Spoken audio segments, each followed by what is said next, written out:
Hey guys, welcome back. Eric Smith here, 5 Reasons Sports contributor, co-host of Scouting the Fins. And in today's video, we're going to wrap up the 2025 Miami Dolphins draft picks by doing a film review of 7th round pick, number 253 overall, Andre Zeek Biggers, a defensive tackle from Georgia Tech. And before we get into the film portion, let's take a look at some of the notes from the draft guides. Biggers was not a player that I had done any pre draft scouting for personally. Looking at Simon Clancy's guide, he points out 35-inch arms, says he's a natural two gapper who can soak up double teams in the run game. Simon points out that Biggers struggled versus Georgia's solid interior line, and that's some of the film we have that we're going to be looking at. And then over to Dane Brugler's guide, largest wingspan of any defensive player at the combine at 85 inches. He blocked 4 field goals over the past 3 seasons. He's still just 21 years old. He played his first college game at 17 years old. And he weighed 363 pounds when he enrolled at Georgia Tech, but he's dropped a lot of weight, down around 330 now. And he's stayed conditioned. Dane says he lacks true burst at the snap to playing gaps and that he is late to access counters and ends up stalled out. And Dane also points out that Biggers only averaged 28.9 snaps defensively in 2024, and 81.2% of those snaps came on first or second down. With all that out of the way, let's take a look at some of the film.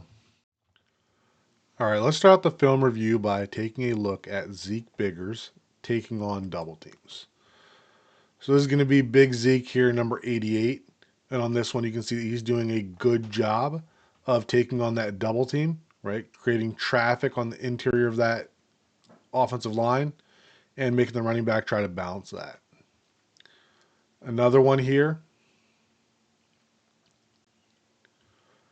And you can see very similar. This time he's able to shed that block and get hands on the running back for this one.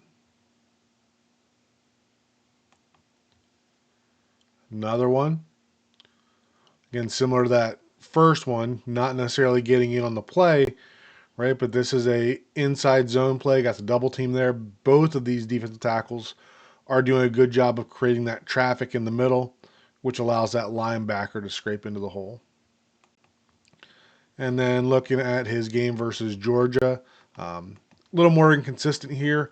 On this first one, you can see that does a good job of getting off the ball, right? But then is able to get knocked horizontally kind of off path there, and the running back's able to create something out of that. Then another one here going to be towards the top of your screen. This one, so as we watch this, the idea here is that when the contact happens here, that Biggers is able to maintain this horizontal line, which would allow this linebacker to scrape up and make the play. But as you can see on the play, he gets driven backwards, and that allows the center to easily slide off to the linebacker and create a pretty solid play for the offense there, but need to be able to hold ground better there. And then last one, as far as the double teams. Now on this one, looks as though, right, the defensive line, all of them are slanting to the defense's left. So give him a little bit of leniency here, but as he's slanting, as Biggers is slanting, look at the hat height, right? He is higher than the guard here, and because of that, he's not able to sit down and anchor and ends up getting widened out a little more there. So not necessarily a true double there because the center really doesn't have to do much, but still a combo block that Zeke has to be able to sink his hips and hold his ground on. And then just a quick one here, showing Zeke's ability to penetrate when it's one-on-one blocking. So this is a outside zone play, and he's lined up as a 2-eye or a one technique to the play side. And this center is going to try to reach him. You can see that Zeke does a good job of denting that offensive line. And even though he doesn't make the play here and the offense ends up getting a solid gain out of it, from Zeke's perspective, right, the way that he's able to impact that line, if the edge is set better, this is going to end up as a tackle for a loss. Um, Another one of those things you don't always see from Zeke, but when it shows up, it looks really good. And then last set of videos for the run defense side of things, right? This is short yardage situations. And you can see here that Zeke does a good job of, again, denting or penetrating that line of scrimmage, right? In this case, is able to get his hands on the running back. And then another short yardage one here. So on this one, Georgia ends up scoring, but this is Zeke down here, right? Another 2-eye, one technique. But you can see off the snap of the ball, right? Look at where the guard that he's taking on, his feet are compared to the rest of the offensive line, right? So, and Zeke provides this linebacker an opportunity to meet the running back in the hole. He doesn't win that. But from a individual standpoint, right, this is exactly what you'd like to see from a short yardage run defender, right? Not giving up any ground and giving the linebacker an opportunity. And then looking at the pass rush stuff from Zeke, and it's not going to be very impressive here. This first one is probably going to be the peak of what you can hope for from Zeke as a pass rusher, right? And that's really just that he's able to collapse that pocket a little bit from the interior and then get those big paws up and swat down some passes here or there. On this one, you can see, right, there's just not great hand movement, not great explosion off the line, and kind of gets stuck. And towards the top of the screen there, same idea here that he's getting off the ball and getting good initial pop, but then the feet just kind of slow down and almost go completely dead.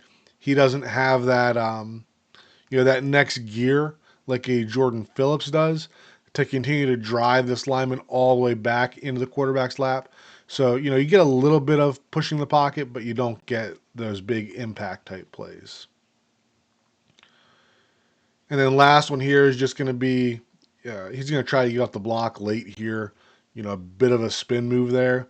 And you don't see him really trying to get off of blocks too often. Usually it's more just getting into the face of the quarterback and trying to get his hands up. But as you can see here, right, he's spinning around and falling to the ground. Like he just doesn't have the the foot agility to be able to do stuff like this.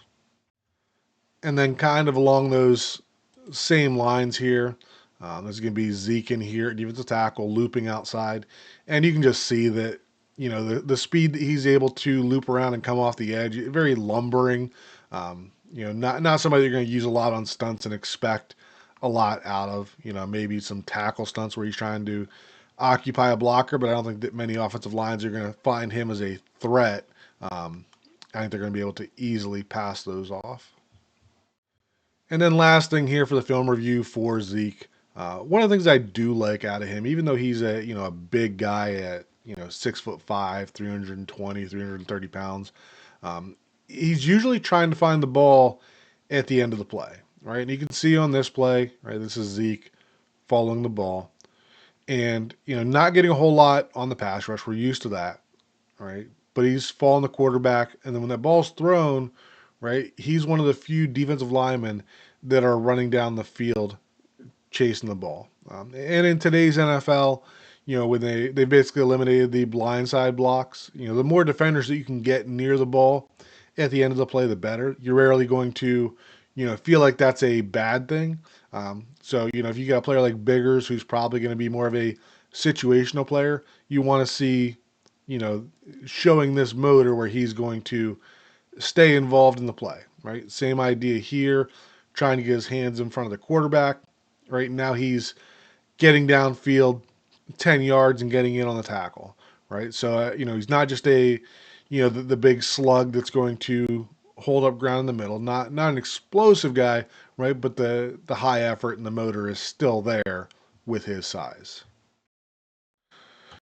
Going to wrap up our film review of Zeek Biggers and the entire Miami Dolphins 2025 draft class. As you can see from the videos that we watched, we looked at the double teams, and there are certainly some very good reps, but it's not consistently good, right? We saw him have some good penetration reps. We saw him, pursue after the ball well. Um, saw some good short yardage defense. Saw, not a whole lot in the passing game. So, as with any seventh round pick, right, you're looking for that something that they can do, right? And I think that for Zeek Biggers, going to be similar to what he did at Georgia Tech, which is a, occasional first and second down run defender. Um, Short yardage is somewhere that he can contribute as a rookie. You'll see him, on the field goal block teams, right? That summer he can get on the field as a rookie. Far from a lock to make the roster, but when you look at the snaps that are available for the interior defensive line with this offseason, I think that, I wouldn't be surprised to see him make the roster and find, a couple of specialized roles in the short yardage defense, in the field goal teams that, gets him on the field. Long term with his length, I would like to see him be able to be a player that can develop as more of a 4 or 5 technique defensive tackle. With his length, he has a bit of an advantage over somebody like Jordan Phillips that, maybe he can find some early rundown reps to keep Sealer and Kenneth Grant fresh for when those pass rush reps do come around. But overall, as a seventh round pick, almost very end of the draft, I like this selection. I like the upside. Like I said, not a lock to make the roster, but enough upside there. Probably going to at least get into a couple of the undrafted free agents. Not sure who I'm starting with. Those videos will probably be a little more spaced out than what these draft pick ones have been. But as long as you guys are going to keep watching, then I will continue to, make these film review videos. As always, appreciate you guys watching. Leave a comment below, and we'll talk again soon.